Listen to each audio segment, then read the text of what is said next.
Hi everyone and welcome to today's webinar. So it's effective copywriting from our course author and founder of digital marketing agency Audacious Leaps. It's Doru Catana. Today's webinar should last about 45 minutes to an hour. If you do have any questions throughout that time, please use the questions pane on the GoToWebinar platform and send them in. We'll have a point midway through where I will ask Doru some of those, and again at the end of today's webinar. That's all from me for now, so I'll hand you over to Doru for today's webinar. Thanks everyone and enjoy. Hello everyone, and happy to be here. This is my first webinar with the guys, and hope you'll have fun, learn a few things, and my end goal with this webinar is that you have a practical strategy that you can use right away, as in after the webinar has ended, you can actually do this and test an idea, start writing some copy, and even get some sales if you are committed enough. So the webinar will have three main parts. The first part is testing an idea, where we'll focus, let's say you wake up in the morning and say, at the end of the day, I'd like to see if there's a market in selling, I don't know, solar panels, if we can say that. And I'll show you some tools that you can use and see if there's a market in selling solar panels in the UK or whatever country you're in right now. If there are potential clients, what would be the cost of advertising. So we'll go over a few free tools, also with premium packages and memberships, but I'll show you like the free sites that you can use right away and test out if an idea is viable and if you could make profit from it, see what competitors or established businesses already are doing business in that area. After that, we'll go to the writing copy part of things, where we'll cover the headline, we'll talk about an overall structure for your copy, what elements it should have, how to test it for weak spots and see if it meets certain criteria, so it's good copy and not, I don't know, average and mediocre. And we'll end it with some strategies and finishing touches to actually make the sale and not just write a pretty headline. So let's dive in. First of all, quick introduction about myself and why you should listen to me and not somebody else across the street. As about 6 years ago, I started a marketing agency. I started as a one-man show with zero investment, grew that business to over $100,000 a year. Currently, I'm focusing on creating training programs. The main reason why I started this was, you could call it selfish, because let's say I'm a marketing agency, and basically as a freelancer you sell your time and expertise, right? And me, Bill Gates, and everyone listening has the same 24 hours in a day. I mean, that's the great equalizer. And although I was working sometimes 12, 14 hours a day, you can't put in more hours than a day has because you need to sleep and other things. So the training programs are my way of scaling my expertise and trying to help others achieve their goals by just watching my content, my tips, and applying them to their business, to their idea, and getting results. And whenever I get a tweet, shout out, or an email from someone, for example, I recently got an email from someone who owns a restaurant in Lisbon, and says, yeah, I follow your tips on Facebook marketing, and I got some great results. I got 3 times more results. Basically, what I told him to do was something extremely simple. It's just like, yeah, you should take better pictures of the dishes and food you serve, because they have these, I think it's called Maya Tigela or something like that. The restaurant, you could go to Facebook and see it as well. They have right now these stunning pictures of everything they create. So moving on, like I said, my main purpose with the courses, with this webinar as well, is for you not only to get an information on a topic, right now copywriting, but also to take action and implement. Because if you just get information and never use it, it's like learning a foreign language that you never use. It's not really useful. Only if you brag to friends, yeah, I know how to speak 6 languages, but only speak 1. So let's move on. it's like I said, main purpose, identify if an idea is viable, if there's a market. And you do this by just going to Google. I'm not going to actually show you how to go and do a Google search, but like I said, let's say you want to sell solar panels. Just go to Google and search solar panels for sales, solar panels setups. Or let's say you're a flower shop in Birmingham and want to have home delivery, and you search for that. And what you need to focus on is what you'll get from searching Google. You'll see from the sponsored ads who's paying money to have their ads there. So some businesses were investing in getting leads, traffic, clients, and also you'll see potential competitors if you go into that market. Well, as I promised, I won't show you exactly how to how to do Google search, but what I do recommend, Google has this free mini course on power searching. We'll show you a lot of tips on, for example, how to search exact phrases, how to remove specific words. So let's say I want to learn a course online on something, or I'll exclude everything that's offline, face-to-face, so I add a minus in front of some words. So this short free course from Google itself teaches you a lot on power searching and how to effectively search on Google. So you could use this, and if you need more info or more in-depth training on this. Getting back to our presentation, here it is. I think we move on. So once again, the idea is to do a lot of research in this area. Search for potential other keywords. Some, for example, the solar panel industry that I referenced earlier could be anything. Like I said, it depends on your industry, on your hobby. You could also search for green energy setups or alternative energy setups or things like that. Again, try to keep an open mind in terms of the keywords that you use. So without any more delays, let's dive in directly to the tools. First one, which is very effective in determining if you can be profitable, if there's a market in this, in determining how would you run things, is Google AdWords Keyword Planner. This is a free tool. It's like Google AdWords, basically a function of Google AdWords. You don't need to have any ad budget. You just make an account, and without spending anything, you'll see the number of searches for things. And let's do just that. So so this is Google AdWords Keyword Planner. As you can see, like adwords.google.com, and you just go to Tools, and you have here Keyword Planner, and you get to this page. That's loading pretty slow. Okay. So we're here. Let's say what do we like to say? So a location. Let's say United Kingdom, right? You can select by country, by county, by city. You can select by language. You have a lot of features. Again, the negative keywords in case you want to exclude some things. Maybe it's a niche that you want to exclude some products, something similar. And let's say flower or solar panels. I saw there the suggestion.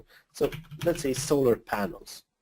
You go to Get Ideas, and you will get instant results. And let's go to Keyword Ideas, where we'll see the actual keywords that people are searching for. Don't know if you've ever done Google AdWords or been to this page, but this is pretty efficient in showing you how, for example, let's take solar panels. We have solar panels. There are 4,400 searches, 4,400 searches each month, and the average cost per one click is $2. So for example, let's say you want your ad for your company, for your website to appear on in the insert links, like the first 3 links or the ones on the side in Google. That means that if you want your website to appear for all these, you'll have to pay $4,400 times $2, which is like about $8,000. And then you could do the math, like you could reverse engineer it. For example, let's say 1 in 100 visitors to your website, hope I didn't scream too loud, so let's say 1 in 100 visitors to your website will become an actual client. That means that you need 100 clicks which will cost you $2 each. So you'll spend $200 to generate a client. If the profit you get from that client is above $200, then you know your profit, because you know the cost of the product, cost of marketing, you have your profit. And this is the great part of Google AdWords keyword planner tool, because you could reverse engineer things and see, okay, I can't make this profitable because, for example, while you could sell at a loss because maybe there's a recurring revenue or a bigger lifetime value from a client. This helps you determine if you could make money in an industry or not. Let's take another one. Let's say flower delivery, or like I said, you could have fun with this. Search for whatever you want. You'll get a lot of data. So flowers online. Again, 8,000 searches each month. Cost per click $2. Average cost per click $2.84. And also you get a lot of other suggestions like sunflowers online or floral arrangements, or again, buy flowers online. 1,000 searches per month. And you could identify a lot of keywords. For example, flowers online might not be profitable at $2.84 per click. But if you look at, I don't know, let's take, although it's a bit sadistic, or let's say take funeral flowers, which have 22,000 searches, it's just 90 cents. If your business is something in the funeral industry, this might mean that you could run a profitable Google AdWords campaign, taking into consideration the cost of the product itself, the flowers, cost of marketing. And again, you should look at these and get an idea if your business could profit from this and take advantage of it. Then let's move on to the other tools. So you now can determine more or less if AdWords is profitable for you. You'll determine with the keyword planner tool if there are enough searches in an industry, because maybe you have a very niched business or want to start something in an area which is very small. If you don't see any searches, then maybe it's not big enough to satisfy your profit needs, because we all have bills, we all have families who we are responsible for. So it will determine if there's a business there that could provide for you and for your family. As I said earlier, in the search on Google, first part of things, you'll find competitors, right? And it's very important to know a lot about your competitors. I mean, the more you know, the better it is for you, because having data on your competitors, on their traffic, on their demographics, will let you know more about the market itself. And for that, we have tools like follow.net, Alexa, Quantcast, Keyword Spy, and let's quickly go over them. Let's take follow.net. Where was it? Okay, so follow.net. Or should we go in any other order? Let's take follow.net. And let's search a generic, although let's search Amazon, for example. Let's go .co.uk. And we'll search Amazon for its demographics. Okay, so as you can see, you have follow.net offers you the monthly visits, so you know how much traffic a potential competitor could have. Obviously, might not be Amazon, might be a smaller website. You have monthly unique visitors. Some data you will require the premium version, but again, you'll see the type of traffic they get. They get direct visits, basically people typing direct the website in the browser. Referring links, basically people going to their websites through banner ads or through links from other websites. You have search, you already know, people searching Google, Bing, Yahoo, and you have social traffic, people going to Amazon in this case from social networks, Facebook, Twitter, and so on. Also email, you'll see this if they have a very aggressive email marketing setup for their business, a newsletter that they send out on a weekly basis, sometimes twice a week. So you have access to all this data for free. Again, we didn't spend a dime to go to follow.net and type in a website URL. Also, you have first page, you have some data when it comes to Google AdWords that we recently showed. And you see the average cost per click, the average position of ads when they're displayed. So top competitors, this is a great tool to see the competitors of your competitors. Maybe the data here like Wikipedia might not be relevant due to the fact that it's Amazon, very big website, but if you have a more niched competitor, you could see even other competitors and make that list even bigger and bigger, and you have access to more data. Other tools, I think we should go over them. Let's say, what other tool? What website should we look for? Let's say again, we'll go with Amazon again, just to make sure, because in some occasions you will not, the website won't have enough traffic to see, so you'll be able to see the demographics. That's the downside of things, but again, it tells you that the competitor is not an established website, so which is a good thing because it means that they're still young. And whenever you basically think of it as a fight or a football match, if your competitor has a strong team established for many years, then it will be hard to enter that industry because they know everything. They can buy you out in terms of they can pay a higher cost per click.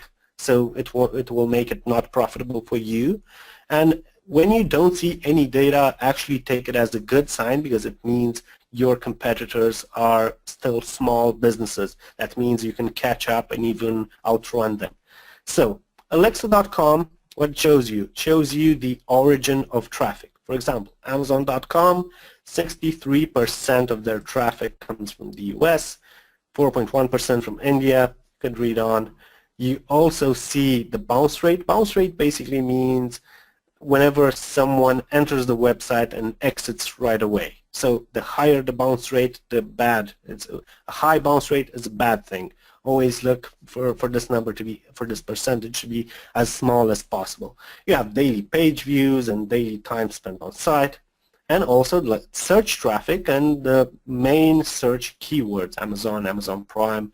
As you can see, what are people searching for to reach Amazon? And for example, as you can see, Fitbit here is quite, I'm impressed it's here. So a lot of people search for Fitbit, you know, the fitness bracelet, and I think they launched a few products recently, but anyway, so they search for it.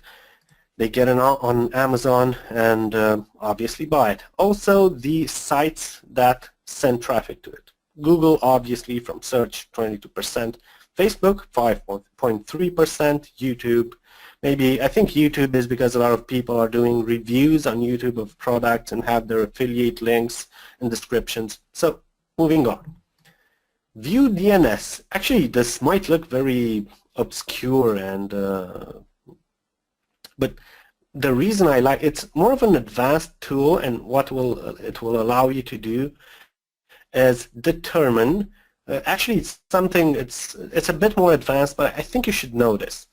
Let's say you have a competitor in an industry, and they have a website, but you would like to know if they have multiple websites. Maybe they have a network of websites, and it's a big company that owns multiple brands. And this tool, reverse IP lookup, basically, this is the tool, will allow you to identify if on the same IP multiple websites are hosted.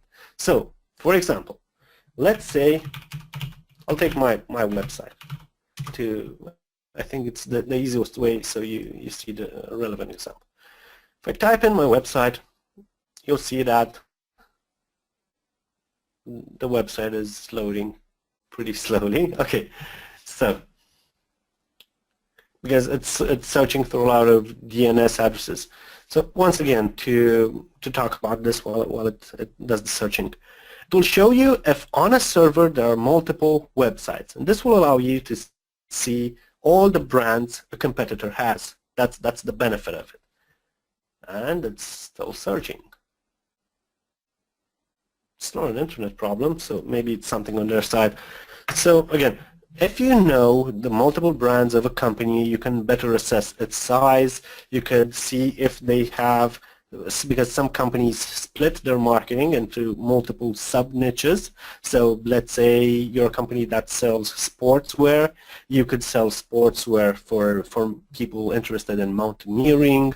You could sell sportswear, oh, here it is. You could sell, to finish my idea, you could sell sportswear for people interested in specific sports, be it football, basketball, golf. And again, maybe at some point you want to split your company into multiple smaller brands to be able to dominate individual sub-niches. So as you can see, there's only one website on this IP address. However, if I type in another domain I own where I know I have multiple websites on the same IP, you can see several websites over here. These are some websites that I have on a web server that I host for some friends, for some clients. So once again, you could see all the websites on a specific IP just by knowing the domain name, or if you know the IP, but let's keep this available also for the people who are not that inclined into networking and stuff like that. Moving on, another website that's extremely useful when you do competitor research, or even if you want to have fun if you're a business owner and want to see how your website looked back in the day. It's archive.org, or the Wayback Machine. And what this website does is it takes a snapshot of websites over time. So let's say you have a competitor and you want to see how their website looked 3 years ago. You just do that. Or I'll do that again for my own website. And you could see how they changed things in time. For example, let's say they started out with a very, like, I don't know, horrible looking website, and they saw from analytics that by adding a sidebar they got more conversions, or by changing the format, the layout of the website. So this tool will allow you to see the changes that competitors have made to their website in the hope of increasing conversion rates, in the hope of increasing, I don't know, maybe if they have a form where people could subscribe to their newsletter, and you can keep track. I mean, you could be very diligent and have notes on this and keep track of all the changes your competitors are making and make similar changes. Basically, you emulate their success and all their testing without having to spend a dime. So as you can see, you have snapshots from my website. I think it has snapshots from 2012, and you see a lot of changes in a period and then another change. So once again, this is extremely useful to spy on your competitors. Moving on, we have SimilarWeb. Again, it's all about, why do you might be asking yourself, why do I show all this data? I mean, you're not interested so much in your competitors. Well, as I said in the beginning, this is to see if there's a market for your idea, to see if there's any potential, and to be able to do something without basically reducing the risk of wasting your time and money. Because you could do this for a few hours, for half a day, and see if something is worth it or not. Maybe, I don't know, maybe you're an investor and someone comes to you and say, yeah, I got this great idea in this industry, and this will help you not invest in a stupid idea. Or maybe you want to start something on your own, you're tired of your job, want to do this, and this will decrease the likelihood of you failing, because entrepreneurship is hard. It's always, you might miss, you might fail with your business, and this decreases the likelihood of you doing that just because you've done the due diligence ahead of time. So that's why I'm stressing a lot on this. We all have limited time, like we discussed earlier, and it's better to use your time on something that is likely to succeed rather than to use your time on something that might fail, or in an industry where you already have established competitors that you might never reach their level. So once again, I don't know, let's search for a website. Let's do one of the suggestions. So it's airbnb.com. And what SimilarWeb does, again, shows you a global rank. You can see that from the other tool, Alexa, I showed you earlier. You could see a country rank, also a category. Then you have some data on the traffic they have. Again, knowing the traffic, you can determine if they have X amount of visitors. Let's say 1% or 0.5% conversion rate. You can determine the number of sales they have. Also, the bounce rate, how many people just come and exit the website. Again, you get all this data for free. You see demographics by country, as you can see. United States, it's almost 55%, China, United Kingdom. And again, it's very useful that you see all this data and know what's working for them. For example, as you can see, direct traffic, 42%. Then you have referrals and search. So you know that one in four visits to Airbnb is coming most probably from Google. You have like 3.66% social. This is usually Facebook, Twitter, and other social networks. Display ads as well. You have data. This is how much of their total visitors are coming from banner ads. You have referrals and also the referring websites. Let's say you're not doing Google AdWords, right? And you see this data for a competitor. Well, you'll know where they're advertising, which means you can go on those websites where they're already advertising and get advertising there as well. Because if they're doing it, it means it's profitable. Also, it helps if you do this. Let's say you do this in what month are we in right now? It's May. Let's say you do this research in May. You do it again at the end of May or in June. And if you see the same websites referring traffic, then it means it's profitable for them, because you wouldn't do marketing and have banner ads on a website that's losing you money, because everyone wants to make a profit. You spend $10 and wish you make 11 or like 10 or more. If you make 20, the more the better. So if you do this, let's say in intervals, once a month, once every 2 weeks, you'll be able to see the changes. So you might see these 5 websites, but I don't know, 2 months from now, only 2 of them will still be there. That means that those 2 websites are generating traffic for them that's profitable, because at the end of the day, that's what the game is: investing a sum of money and getting more out of that investment. Also, you see the type of traffic they get from searches, be it organic, which is natural search results, and also paid searches, and also the keywords for which they advertise.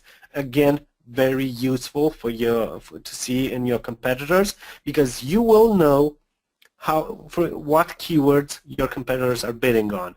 And as I said earlier, if there are the same keywords today and 1 month and 2 months and 3 months from now, it means those keywords are profitable for them. And you could, if they're profitable for them, you could find a way that they could be profitable for you as well. Then you have the social traffic, as I said, Facebook, YouTube, Twitter, Reddit, LinkedIn, display advertising, and where they are displaying that advertising. As you can see, top publishers are YouTube, OLX, and this website, SBI Recruitment 2016, Facebook, and even Yahoo Mail. So another great thing that you could see is the categories, and you could go and search by categories, and once again, grow even bigger and just keep growing that list of competitors, because you could learn from them, emulate what's working without the risk, without spending advertising budget and testing out things. Then we have Keyword Spy. Once again, a very similar tool where you determine what keywords your competitors are bidding on, the cost of those keywords, again, average cost per click, ad position, and it helps a lot to know if they are targeting specific keywords over time. It means those keywords are profitable. So it's common sense, because you spend $1,000, if you generate $2,000 in profits, you just scale that up. That's the beauty of it. That's why I'm emphasizing on the fact that you should look at this from a investment point of view, because yes, you might be spending some money, but it's almost risk-free. If your competitors keep doing it, it means it's already profitable from them. So that's my purpose, to help you not make mistakes, not waste money, and it's the best part, learning from the mistakes of others. Another tool, very useful for demographics, it's QuantCast. We'll go into depth as to what you can do with all this demographics data later on in the course, when we'll talk about your customer, creating a customer avatar, and not enough data, profile not quantified. Let's search for another website. Let's search for, explore our profiles. Let's search for Stack Overflow. If there are any programmers among us, they'll like this. So again, Stack Overflow and the demographics it shows. Well, we have a lot more males than females on Stack Overflow. So you could determine that, let's say you make a headline, or a Google AdWords headline. You'll know that you'll be addressing mostly males, so you'll be able to in some ways.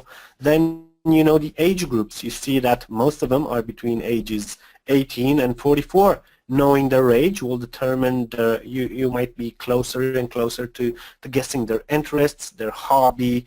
If your business is something you could sell to them, let's say you want to advertise on Stack Overflow, you have a lot of data in terms. Look, their earnings. They're earning $150,000 US or more a year. So you know they're earning good, mostly males, between the ages of 15 and 44. So you're already creating a customer profile from all this data. And all you need is to type in the URL of a competitor, and you'll have access to all this data. You know, they have their graduate school, they have grad school, they have higher education, mostly Asian. I'm a bit surprised of this. Well, as the the stereotype goes, Asians are good at math. Most of them, actually a slight percentage higher, have kids than not. So again, you get access to all this data and are able to create a customer avatar. And you know, okay, I can advertise on this website, or if it's a competitor, you know how to write your headlines, how to write your copy. We're not going into depth right now as to how to write a specific on a specific topic, or are you skilled or not at writing headlines, because the more demographics info you have from all this preliminary research, the easier it will be for you to write copy. So a lot of people worry about this, but I don't know how to write copy. I'm horrible at it. Well, it's because you don't know who you're writing to, because you write with one style and approach in mind when you write an email to a colleague that you want to go to with the drinks out after work, and you have a totally different style when you write a formal email to a potential investor. It's all up to that. I mean, you most probably could do both pretty well, but if you don't know all this data, the demographics, who you're writing to, their needs, their age, gender, their even ethnicity, their education level, you won't be able to write an effective sales message unless you have all this data. That's why maybe the fun part of copywriting is when you see results, conversions. The part that people see very difficult, although it's actually the easy part, is writing the copy itself.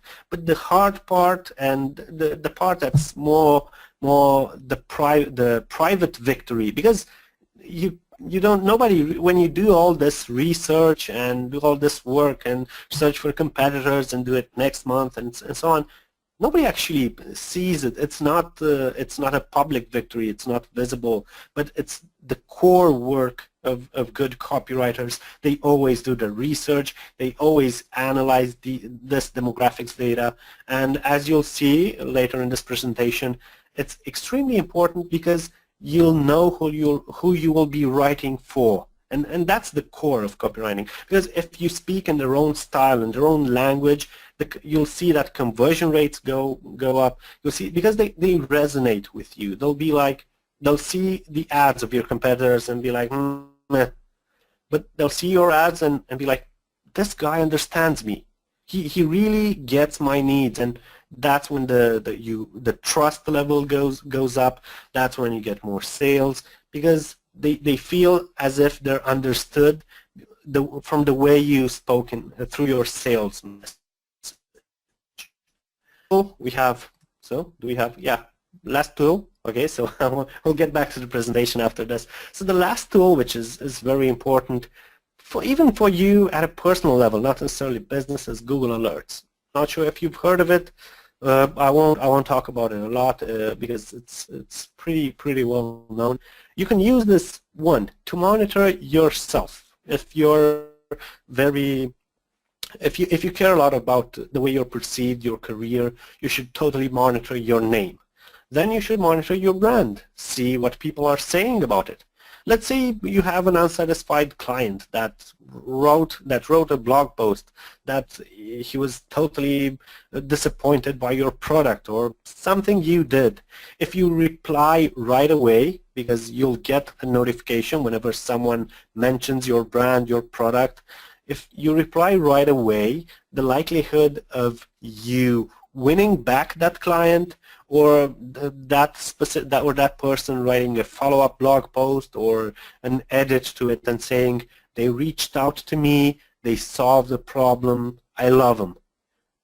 This compared to, I recently saw a tweet somewhere about someone complaining about a business, and the business replied on Twitter, I think 5 years later. So if you do that 5 years later, there's no point to it.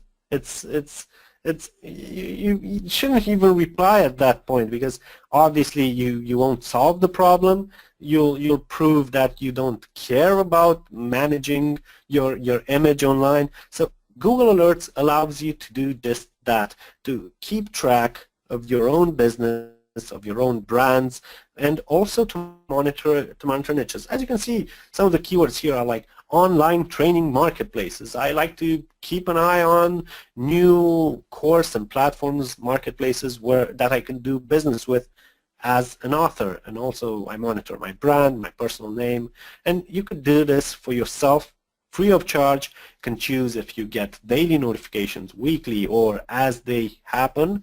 So once again, totally recommend you use this tool. Simple to use, and you should do it. And you can also do it for competitors.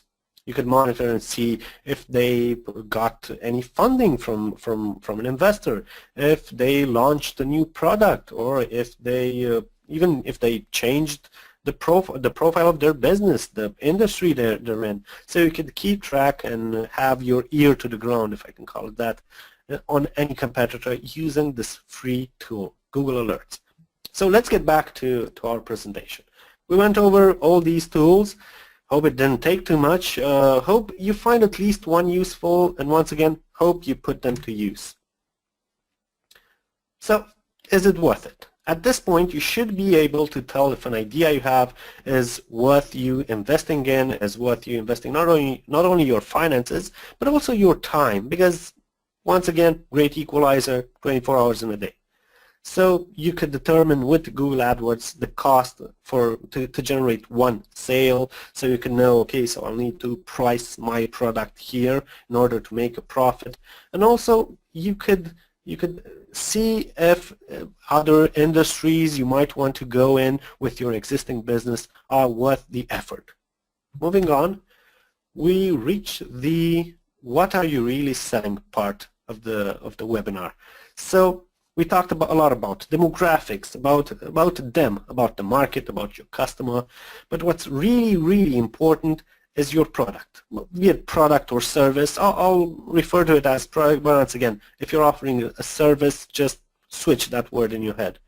So a lot of people say, yeah, let's say Rolex. Yeah, I'm selling luxury watches. You could look at it that way, but in fact, they're not selling like timepieces.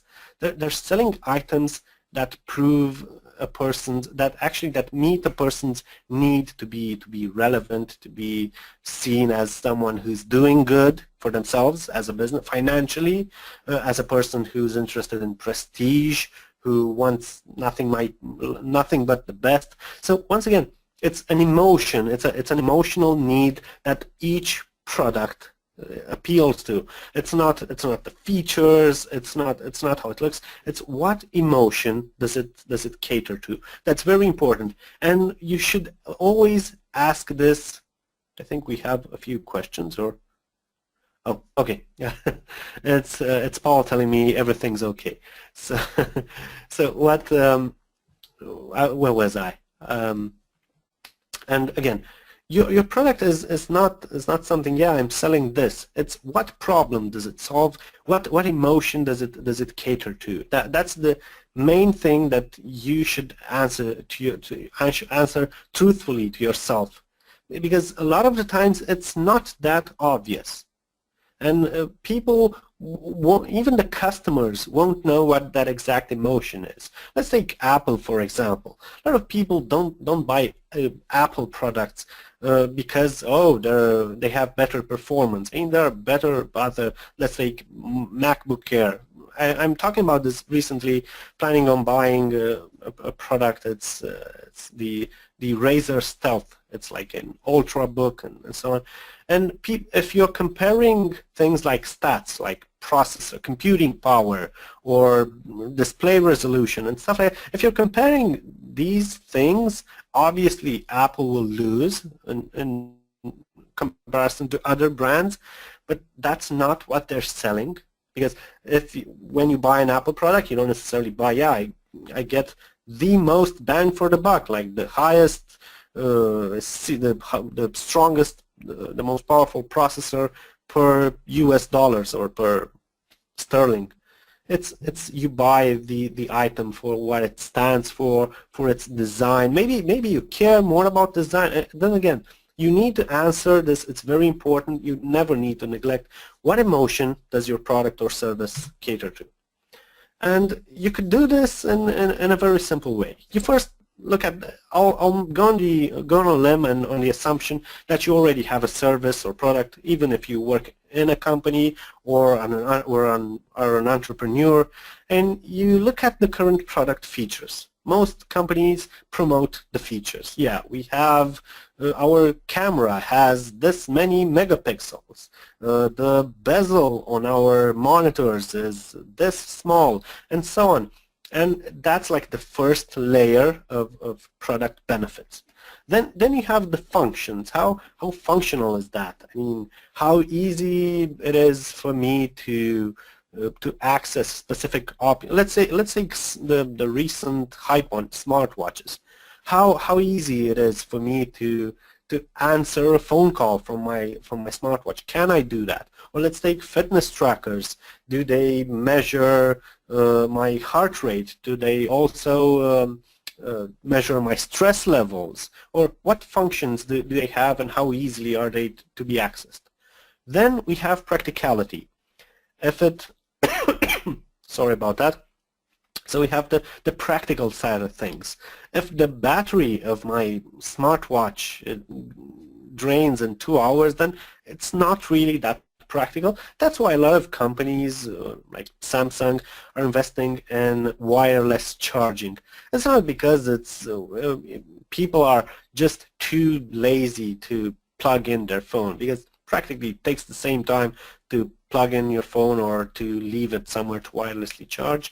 It's because it's much easier and seamless, and doesn't make you search for the charger and stuff like that. It's the practical side of things. And then comes the emotion. We reach this. It's how it makes you feel. Once again, you could reach the emotion by going through the feature. How does a specific feature make you feel? Fitness bracelets make you feel that you care about your health, because you want to track it.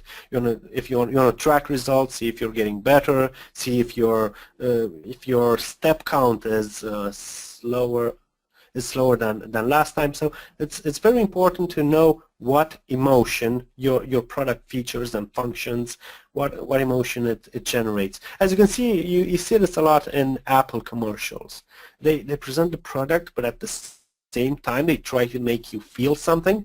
Either that you're outgoing when they promote the Apple Watch, or that you could have beautiful memories because the camera is so good. And once again, you need to focus on your product, on what emotions all those functions and features generate, and advertise those. You could mention, yeah, we have that many megapixels, but again, you need to say what emotion that you need to know and advertise. I'll stress this. I'll say emotion 1,000 times, but again, this is the heart of it. It's what makes the difference between you making a sale and you appealing to a very small market of people that are enthusiasts, and you're losing out. Basically, you're advertising just to the 10% of people that already love your brand and support your work, and you're missing out on the other 90%. And now we've reached the client avatar, which is adding up everything you've learned so far. You have the demographics. You've already learned that from all the tools I showed you to research your competitors and so on. You know, their age, their location, their earnings, their interest, if they have children or not, you know, if they're Asian, if they're Caucasian, if they, you know, a lot of data, a lot of demographic data about them. And you can find that pretty easily. But then you have the psychographics side of things. You need to know and role play in some way to determine this, how things make them feel. This is very important. You need to know what they're passionate about, what's their view on a specific topic, what movies they like. And you could easily find this by using search.twitter.com, and you search for specific keywords. It's a bit harder because you need to stalk individual persons, individual people that you already know that are your clients. You could do this through social channels, but you could also do it through seeing what type of content they resonate with. For example, let's say you have 1,000 likes on Facebook, right? And you make a post with a specific style, you make another post another day with a different approach, and you'll see, and Facebook analytics for your page, you'll see with what type, with what style your audience resonated the most. And you can start building this psychographic data and avatar for your client avatar and know how specific things make them feel. It's very important when you write your ad, when you write your copy, because as I stated like 1,000 times prior to this, you'll be appealing to an emotion. So people come together whenever there's something they're very emotionally attached to. Even if you see protests, even if you watch the news, all the news programs do is tackle an emotion, be it fear, be it passion about something, be it generosity, if we need to help a nation that hasn't had an earthquake and we need to help them out because maybe one day we'll be in that position and we would love to be helped. You could see fear with all this terrorism. I won't go into this topic, but again, it's attention goes where emotion already is, and you should do that you should use this within your copy. You should tackle a topic that people are passionate about, and that will generate sales. Not talk about features and functions and stuff like that. I hope I made myself understood on that. Hope I didn't bore you by overemphasizing on it. But again, that's the keyword so far. And a great way to do this was made in Russia. It's called the STANISLAVSKI method. It was used by actors in theaters. Basically, what the STANISLAVSKI method implies is you role-playing, putting yourself in the situation of that person and trying to see things from their perspective. Seeing, or as Stephen Covey said it, it's seek first to understand, then to be understood. So you need to understand where they're coming from. When you'll be able to do that and like authentically feel what feel about certain topics without coming from a position of judging, just by analyzing and being in there and seeing things from their perspective, once you'll be able to do that, you'll know how they'll react to any headline, any copy you write. And this makes this saves you a lot of time because you won't have to split test things and see which ad performs better than another. And also it will save you a lot of headaches and will almost guarantee that people will like and will click your ad or want to read more when you send out a newsletter. And the only problem maybe will be how much they will like it, not if they'll like it or not. So I actually encourage you to do this role playing. You could test it out whenever you find yourself having an argument with a friend.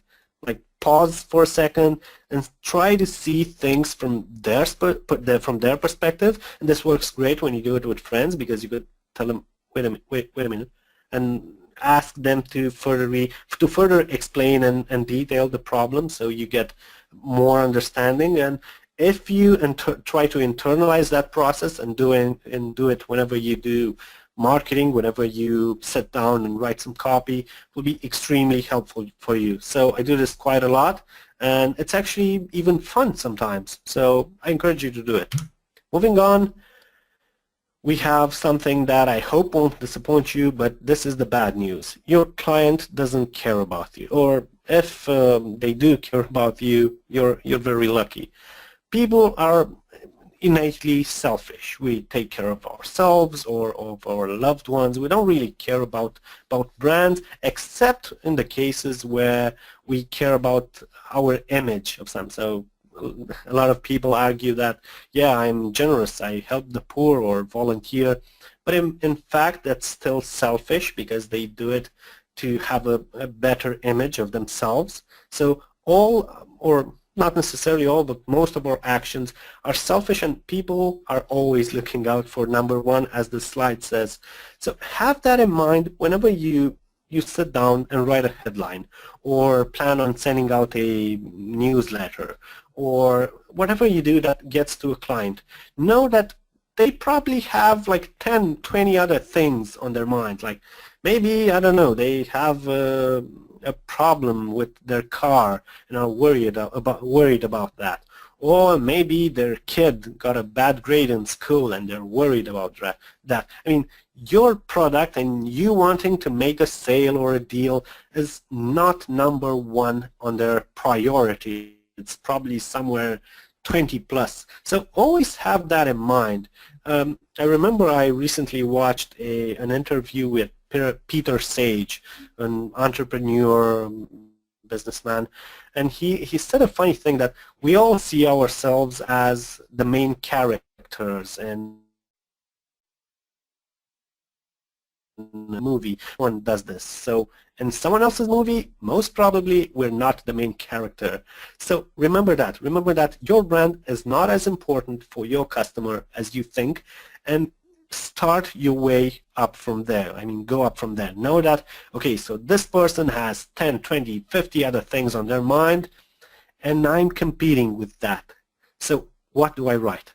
Start from that position, not from, yeah, Joe needs my product, so I'll tell him this. So once again, make sure you never forget this, because sometimes when you get success, when your campaigns start doing really good, you might lose track with that and won't be able to explain to yourself why are the results, the stats going down. And more often than not, this is the cause. Okay, so here we are so far. We know how to do competitive research. We know how to test an idea if an idea has a big enough market. We know our product, and not from the features and functions point of view, but from the what emotion does it cater to, and also we have a customer avatar.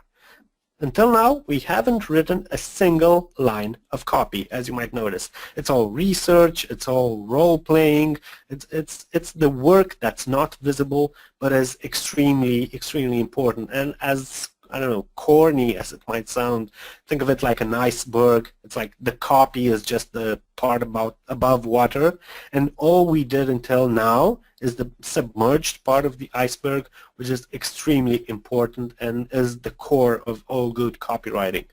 So if Paul is ready, and if we have any questions, we could answer them now, or we could answer all the questions at the end of the webinar.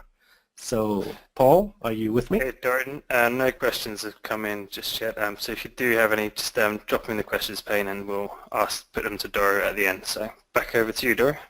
Okay, so we'll move on. I mean, I usually encourage questions because answering things that are specific to your industry, to your market is always useful. And if I could give something very to the point, if I could answer something very to the point to someone, it's always better than offering, in this case, somewhat generic advice, trying to encompass all industries and all niches. So let's actually start to go into writing copy. We have your headline, right? And by definition, this is the most important part of your copy because it needs to grab attention. As a famous copywriter once said, if your headline doesn't grab attention, the rest of your copy might as well be written in Greek. So make sure it grabs attention, whatever it does. But don't go, we'll go into depth as to how to write your headline because all of you have seen, I think it's everywhere present, the headline with sex and with smaller font. Now that I have your attention, that doesn't work. It's funny, it's entertaining, but you're out of context with it and doesn't get conversions as a proper headline. So let's dive into what makes a headline great. First criteria, it needs to make someone curious. So you need to be intrigued in some way. Whenever you read a headline, if you're intrigued about maybe the solution, maybe it sounds a bit too good to be true, but at the same time you think it's plausible, so you click the ad, you click the email whenever you get a newsletter from someone. So again, it needs to appeal to that curiosity factor of someone. If it doesn't make you curious or ask yourself a question, it's probably not a good headline. Moving on to another criteria, is it relevant? We talked about this like 1 minute earlier. Needs to be in the right context, and this is sometimes overlooked by many marketers because they're out of context. So, for example, when you create a Google AdWords ad, you know people are actively searching for your product, right? You know that. So that's the context. That's the context.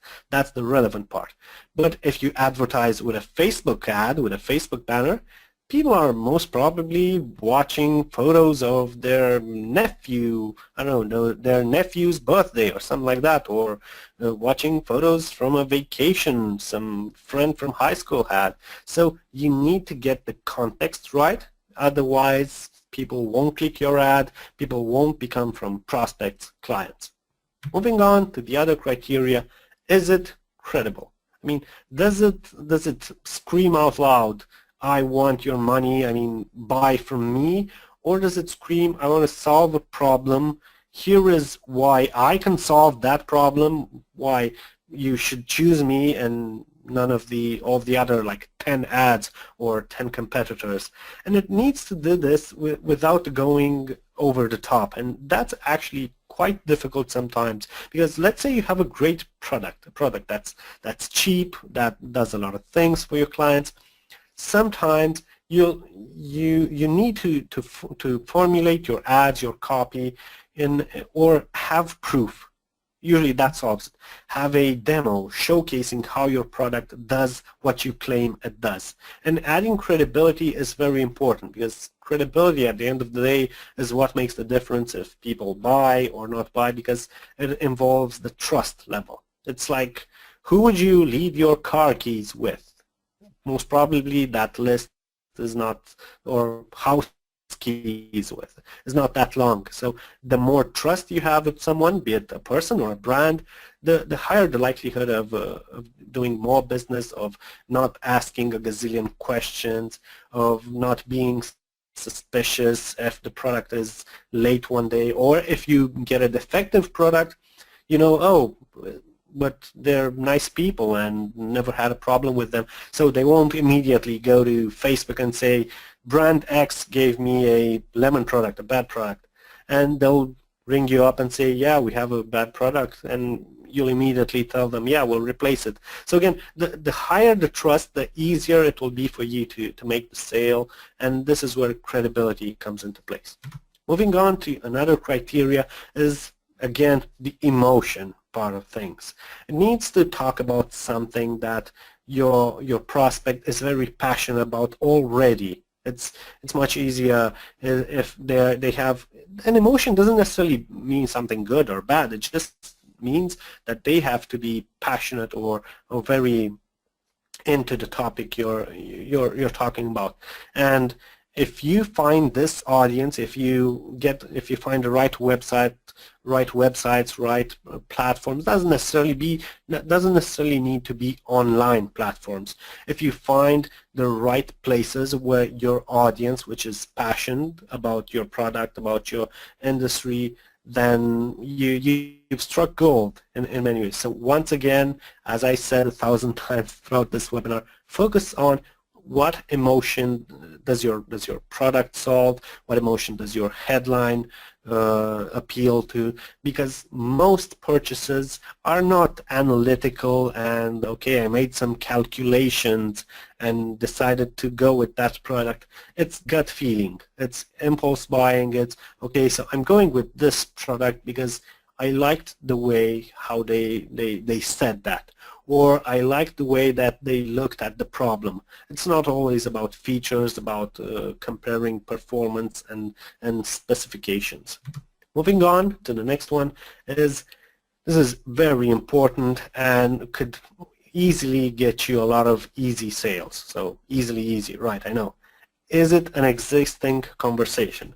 So the easiest way to talk to someone or enter a conversation is not to interrupt it and talk about what you want to talk about, but to actually join the conversation. That's why social media is doing so great. That's why Facebook, we have Facebook, Twitter, Snapchat, and so on. It's because it made having conversations and joining existing conversation extremely easy. So you should do that in your copywriting, in your headlines especially as well. You know what people are talking about, be it something in the news. You could also piggyback on news if it's something relevant, somewhat relevant to your industry. You could piggyback on that. Or if it's something that's trending, although not relevant to your industry, you could use similar wording and people will see the ad as being familiar and will resonate because you're making a point with an existing emotion, an existing conversation, and it's much easier for them to join you, to basically to either imagine yourself in a bar. It's much easier if you go at their table and it's a conversation that you know a lot about, that you could solve a problem for them and offer a solution. So once again, make sure that your copy, your headline, addresses something that's already on their mind. Remember when I talked about the priorities list and having like the customer always looking out for number 1 and you being number 10 or 20 on that list? Well, if you're talking about their first 2 or 3 priorities and offering a solution to that, then guess what? You're no longer on the like 20th position, you're on the 2nd or 3rd because you're solving a problem that they're experiencing right now. Moving on, we have, besides Batman, we have, does it have conviction? We all like people that are committed to their goals. You can see this in sports. You can see this even in business. You can see this in many circumstances in life. You always cheer for the guy that you see is the most passionate. Even in sports is a great example. If you see someone losing, but you see they're giving their all, even if they're losing, you cheer for them. It's the underdog concept. I mean, you always go with the person that shows the most passion, the most conviction, that cares most about what they do, what they're selling. So if your competitors are indifferent about their product, about what it does, or their audience, and you come and show a great level of conviction and personal care, personal touch to things. It's like, I remember I worked at some point with a shop, an online shop that sold gifts and stuff like that. And the reason they were doing extremely good is because they had this premium packaging. It's like the ones that you see in Christmas movies, basically. And although it took a lot of time to make, to package things, to make all those like pretty bows, it showed that you care about the joy someone gets when they receive a present or a gift. So you should show the same level of conviction in your copy, in the service you offer, and how you deal with your clients, because that sometimes makes a lot of difference. In fact, I was talking with Paul right before this webinar about Gary Vaynerchuk. Not sure if you've heard of him. He's a marketing person, like entrepreneur, and in a book he wrote, he said that he answers all his emails, and like 6 years ago was a total nobody in high school, sent him an email to test this out. 2 days later he replied, and from that point on bought all his books and everything he had for sale, just for the fact that he took the time to answer an email to someone from the other side of the planet. So if you show your customer that you're willing to go the extra mile in your headline, in your copy, in the way you offer your service, that means more than if you're good with words and writing copy or not. That's why, as I said at the beginning of the webinar, the writing part of copywriting is usually the least important if you've done your job in all the other areas. Moving on is on the same tone with the earlier one. Is it in your prospect's own words? So is this, whenever you write a headline, a long copy, a newsletter, make sure to write it in the wording they use, not the wording that you use with your friends and family. So think of it as, how would my audience write this newsletter? Because if you speak to them in the way, in a very formal, cold, like a distant approach, they won't resonate with you. Although maybe if it's an email to people who are used to doing business that way, that's the way you should write it. So once again, make sure to write it in their own words, use slang that they use, even make jokes that you think your audience makes among each other. So make sure to keep note of this. And moving on, does it point to the copy below? As we started with the headline, the headline's main role is to grab attention and encourage readership. Because at the end of the day, if all you got is their attention, but you lost it as soon as you got it, then you won't have people who read your copy, you won't have people who will become customers from prospects. So make sure it encourages people to read the copy below, be it add a supporting headline, or make in some ways your headline incomplete and encourage people to read more, to find out more. It's the curiosity part of things that I suggested as a criteria.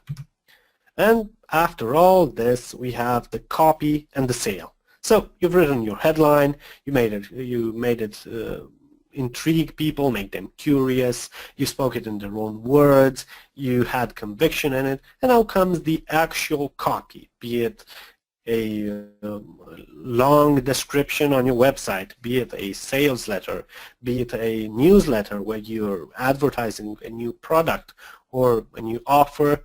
This is the part where you write the long copy.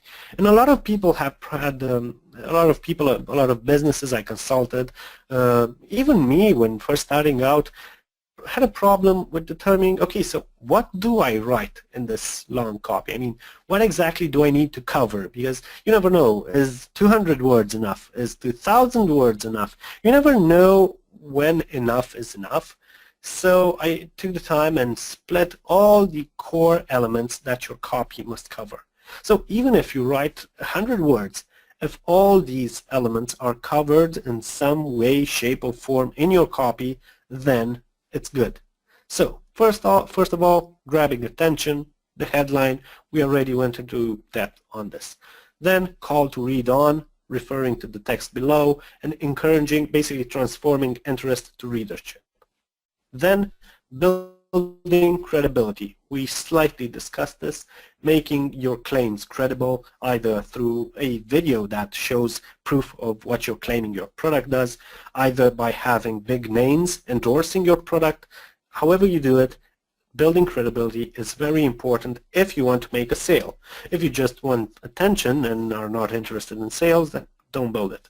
So, getting back on track, because sometimes you might get lost in the whole building credibility part of things and forget that your purpose is to actually make the sale.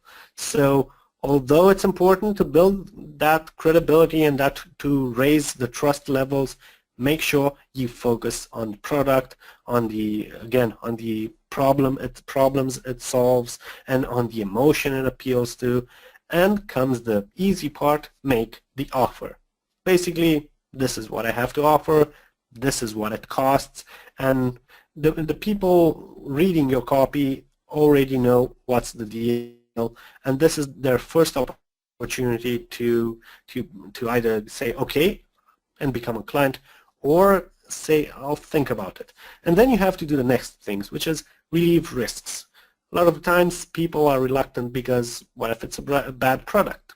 What if your business is not established enough for their needs? So if you offer a risk-free solution, money-back guarantee, a trial period, a way for them to not have any risk at all, but at the same time experience the benefits that your product has to offer. If you can do this, it will always get you more clients.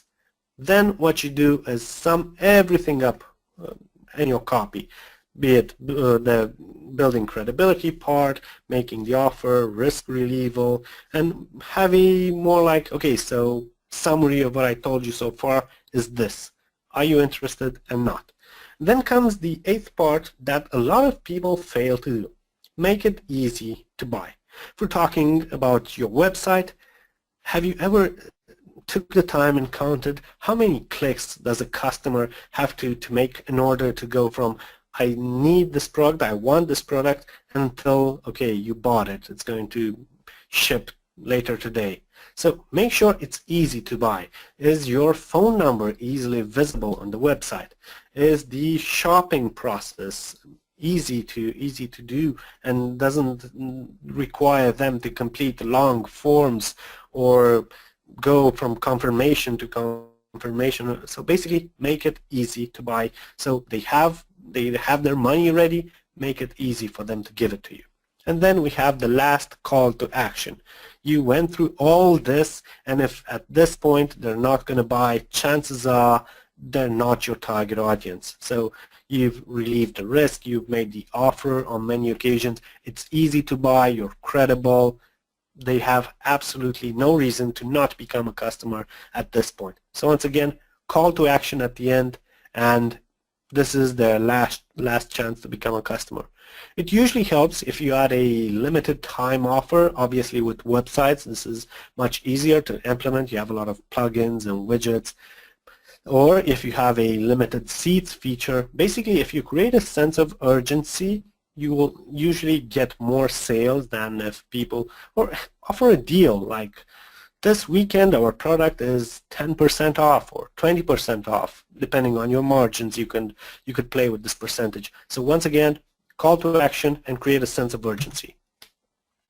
And the qualities of all great copy. We're reaching the end, so bear with me.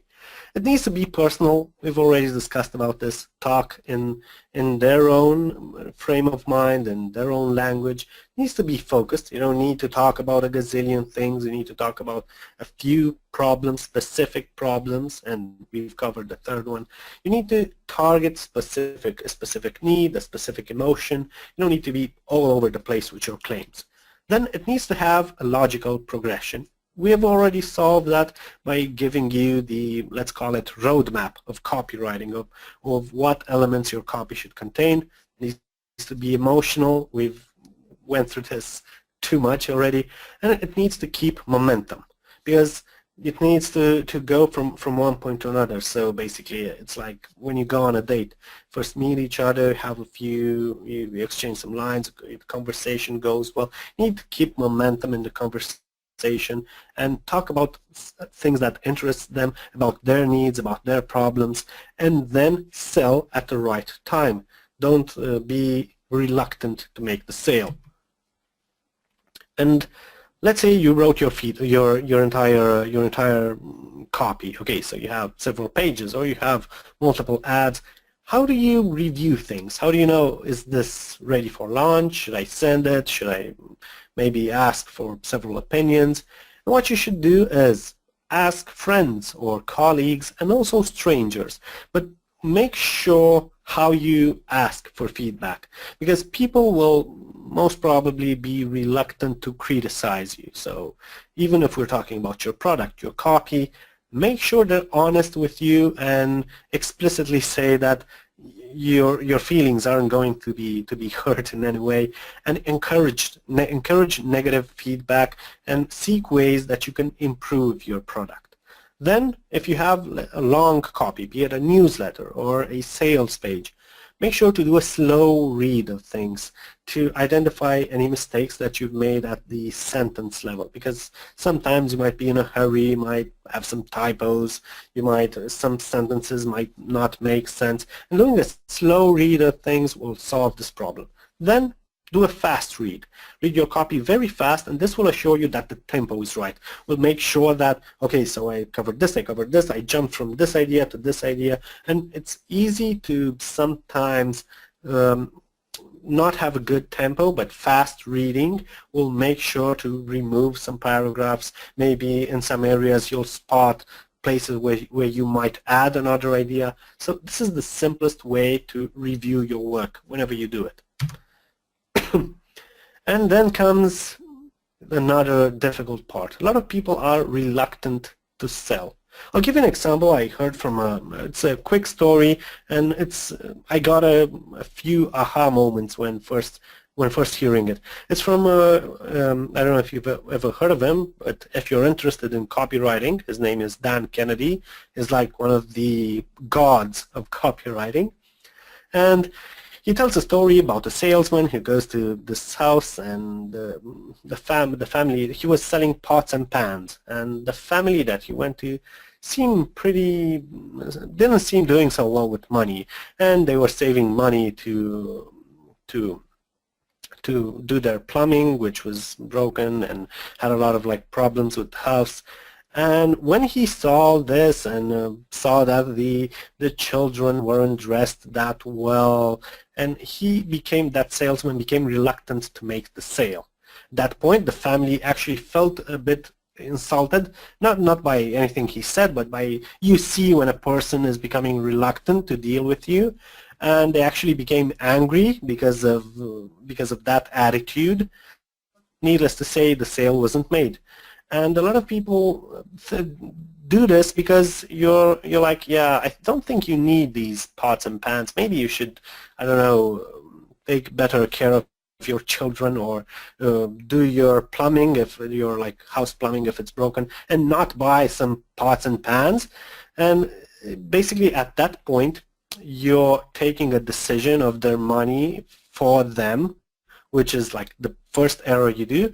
And it's not just that, it's because you look at money as a finite thing. It's because you think, okay, I'll be taking their money for this and they won't have money for that. But that's not the way that money works. And first of all, your role as a salesman is to make sales, right? It's in the name of it. And if you're not the one who makes the sale, someone else will.